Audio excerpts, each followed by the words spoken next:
Silent है। हाँ। अभी हमें आज देखेंगे किसके बारे में, श्वसन तंत्र हमारे को देखना है पूरा। श्वसन तंत्र जो हमारा है, जो हमारे नासा छिद्र से शुरू होगा और कुपिका पर जाकर के क्या होगा, खत्म होगा। उस पूरी प्रोसेस को हमें समझेंगे। सबसे पहले हम देखते हैं कि हमारा जो नाक है, आपको दिख रहा होगा एक हमारे मुंह के ऊपर एक नाक सा दिख रहा है, जहां पर 2 छेद से दिख रहे हैं हमारे को, यानी कि हमारे जो नाक है, नाक के अंदर 2 छेद हैं, उन्हें हम कहते हैं नासा छिद्र। क्या कहते हैं? और नासा छिद्र के बीच के अंदर एक प्लेट सी लगाई हुई है ना, उस प्लेट को हम कहते हैं हाइलिन उपास्थि। क्या बोलते हैं? यानी ये दोनों छिद्र हैं, वो किससे अलग है? हाइलिन उपास्थि से दोनों अलग है।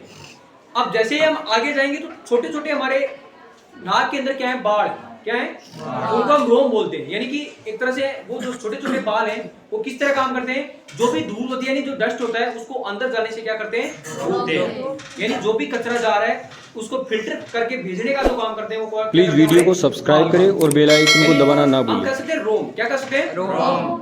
फिर आगे जाते हैं तो नासा कपाट मिलते हैं यहाँ पर थोड़ी, है ना? आगे जाएंगे तो क्या मिलेंगे, नासा कपाट को देखने को मिलेगा।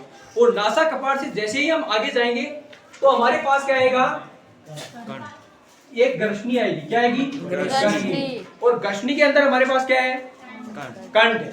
और यहाँ पर आपको पता है कि जो हमारी ऑक्सीजन की और एक हमारे को जो खाना खाते हैं, जो मुंह होता है, नहीं मुंह से क्या आता है, खाना आता है, और ये क्या आता है, श्वास आता है। तो यहाँ पर आकर के दोनों भाग क्या है, जुड़ जाते हैं।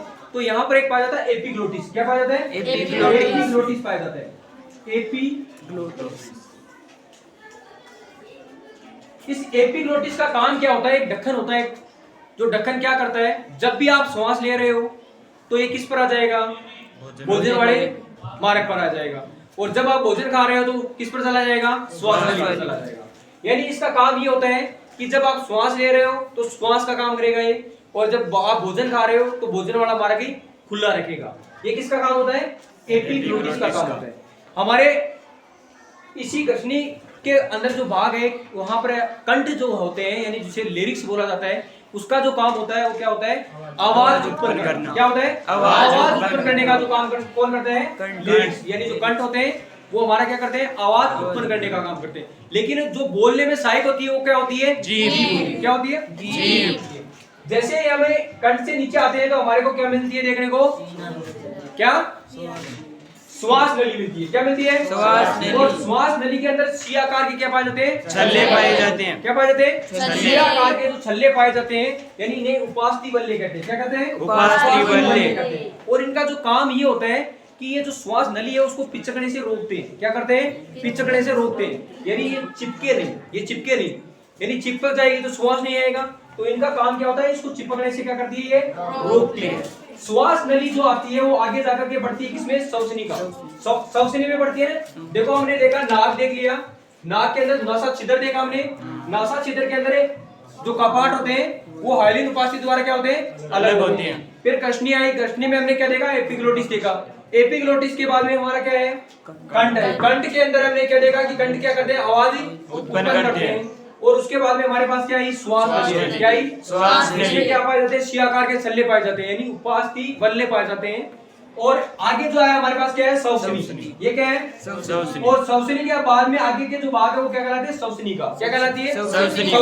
क्या कहलाती है, श्वसनी। और श्वसनी का के लास्ट के अंदर जो बचा है हमारे पास, वो बची है वायु कुपिका।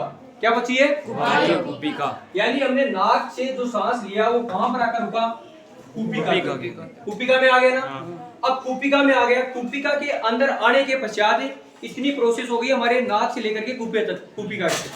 अब कुपिका के अंदर क्या होता है, कुपिका एक गोल गोल पाई जाती है, जो गुब्बारे होते हैं ना वैसी पाई जाती है, गोल गुब्बारे की तरह पाई जाती है। एकल कोशिकीय होती है। क्या होती है, एकल कोशिकीय, गोल गुब्बारे जैसी होती है। और इन गोल गुब्बारों के ऊपर ही याद रखना, जो हमारा जो ब्लड होता है, यानी रुधिर वाहिकाओं का क्या होता है, जाड़ होता है। इसमें क्या होता है, रुधिर वाहिकाओं का क्या होता है, जाड़ होता है। और वो रुधिर वाहिकाओं का जो जाड़ होता है वो बहुत ही अच्छा जो काम करता है, वो क्या करता है कि यहाँ पर एक पाया जाता है हीमोग्लोबिन। क्या पाया जाता है, हीमोग्लोबिन, जो क्या करता है, श्वसन वर्णक के रूप में काम करता है। किसके रूप में, श्वसन वर्णक के रूप में। इसके अलावा याद रखना, जो कुपिका जो है वो हमारे फेफड़ों की क्या है? संरचनात्मक व क्रियात्मक इकाई है। क्या है? संरचनात्मक व क्रियात्मक इकाई है। ये बिंदु को आपको याद रखना है कि ये जो कुपिका जो होती है वो हमारे फेफड़ों की संरचनात्मक व क्या होती है? क्रियात्मक इकाई होती है। यहाँ पर जब श्वास आ जाता है तो जब हम शरीर के अंदर श्वास लेते हैं तो हम कितना परसेंट लेते हैं ऑक्सीजन? 21%। कितनी लेते हैं? 21%। जब छोड़ते हैं तो कितनी छोड़ते हैं? 17%। तो 4% जो ऑक्सीजन रहती है वो कुपिकाओं के अंदर शेष रह जाती है, बाकी की तो बाहर निकल गई। लेकिन जो 17% में से जो 4% बची है हमारी, वो कहाँ रह गई? कुपिकाओं के अंदर। अब समझना है यहाँ पर, एक हमारे शरीर में जो हीमोग्लोबिन पाया जाता है नहीं, वो कहाँ पर पाया जाता है? आरबीसी में, लाल रुधिर कणिकाओं में पाया जाता है।